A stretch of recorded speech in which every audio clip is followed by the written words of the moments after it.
The competency determination, or CD, is a requirement for earning a high school diploma under Massachusetts state law. A student must also meet local requirements for graduation.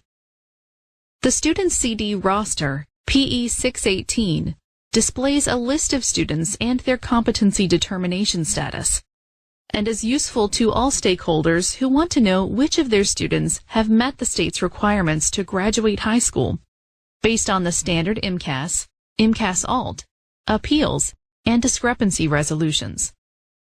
Click each on-screen question to learn more about this report. The student's CD roster displays an individual student competency determination status for each selected student and subject, along with the student's highest scaled score for all CD tested subjects. Beginning with the class of 2010, to earn a CD, a student must achieve a minimum score of 240 on the Grade 10 English Language Arts and Grade 10 Mathematics MCAS tests, or retests, or achieve a minimum score of 220 on the Grade 10 ELA and Grade 10 Mathematics MCAS tests or retests, and successfully complete an educational proficiency plan. Additionally, a student must also achieve a minimum score of 220 on one of the 4 high school science, technology, and engineering MCAS tests.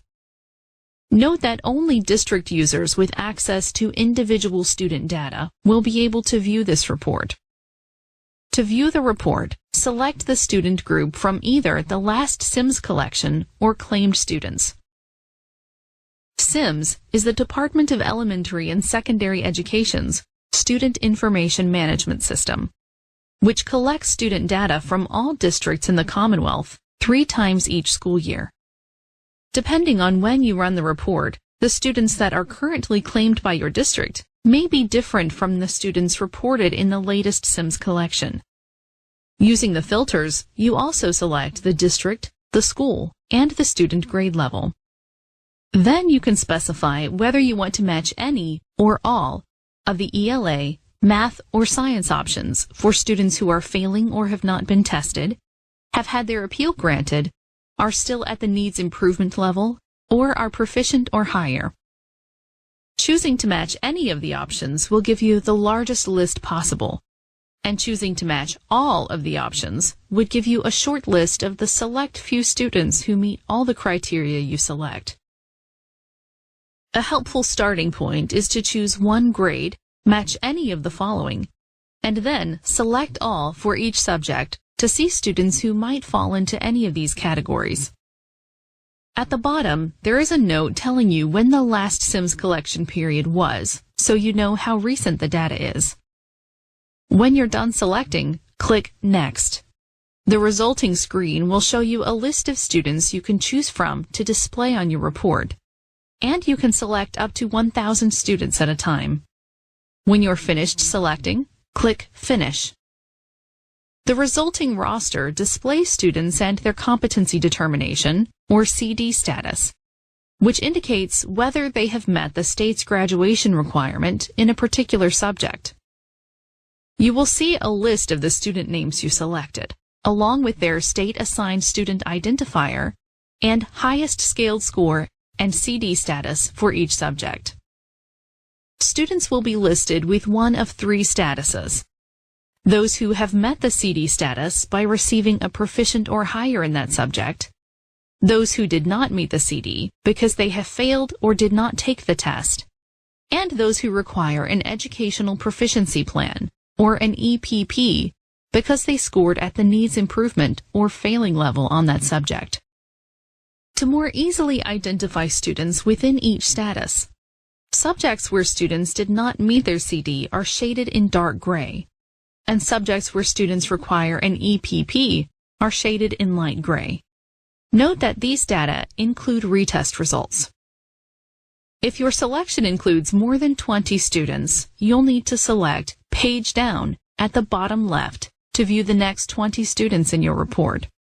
Note at the bottom that the CD status reflects results from standard MCAS, MCAS Alt, appeals, and discrepancy resolutions, and the date of the most recent update, This report provides valuable information about which students have met the state's graduation requirements based on the standard MCAS, MCAS Alt, appeals, and discrepancy resolutions.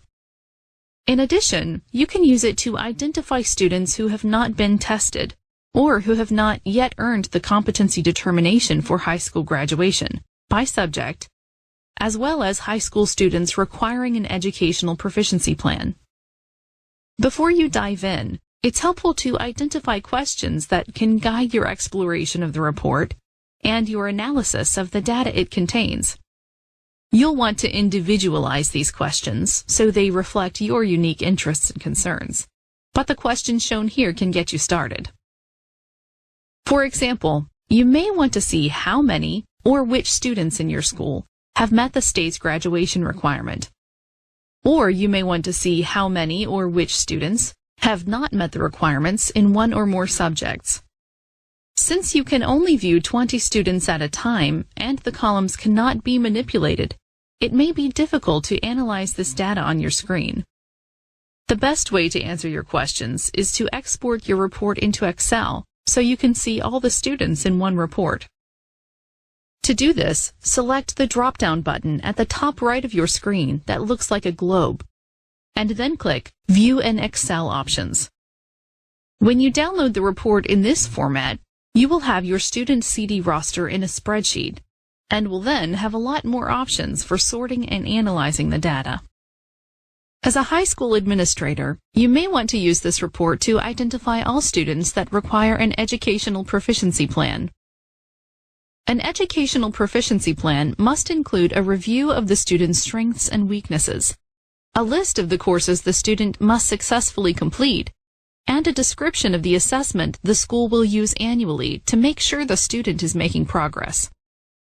In this case, we ran a report showing the CD status of all 11th graders and filtered to find students that need an EPP for both English Language Arts and mathematics. This analysis showed us that we have 63 11th graders who need an EPP in both subjects.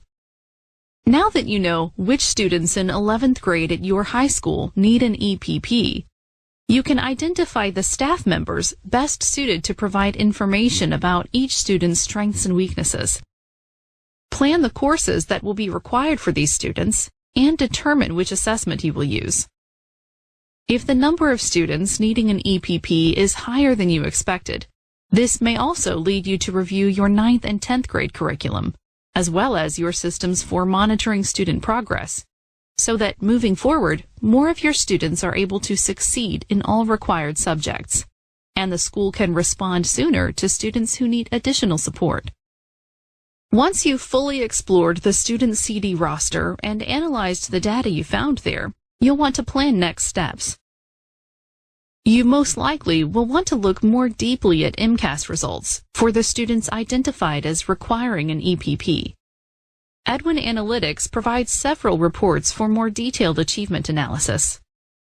CU 306 and CU 406 display the percent correct for district and state subgroups by curriculum framework standards and question type. They can be used to identify relative strengths and weaknesses of district subgroups and inform instructional and curricular decisions. IT 302 and IT 402 graphically display the percent correct for district and state subgroups by test item. They provide at-a-glance comparison of district results with state results by subgroup. They also identify items that may need to be examined more closely for student misconceptions or gaps in knowledge. To get detailed results of student performance on a given assessment, IT 523 displays a start of school year or end of school year MCAS item analysis roster at the classroom level that displays item by item percent correct results for a selected classroom, school, district, and state. This report indicates the items that were missed and helps you discover strands to focus on for future study and retest. You may also want to explore other data about students' readiness to meet graduation requirements. The Early Warning Indicator System reports can assist you in this analysis. EW 301, for example, displays student risk levels by grade and school. It also allows you to drill down to EW 601, which displays risk levels and early warning indicators for individual students. The CR 601 report also displays student progress towards Mass Core, which goes beyond state requirements to provide a more complete picture of a student's readiness for a rigorous post-secondary course of study. In addition, you will want to visit the ESE website and review the many resources available, including general information about educational proficiency plans, answers to frequently asked questions, EPP templates, and EPP test information. For more information about EPPs, please click the on-screen link.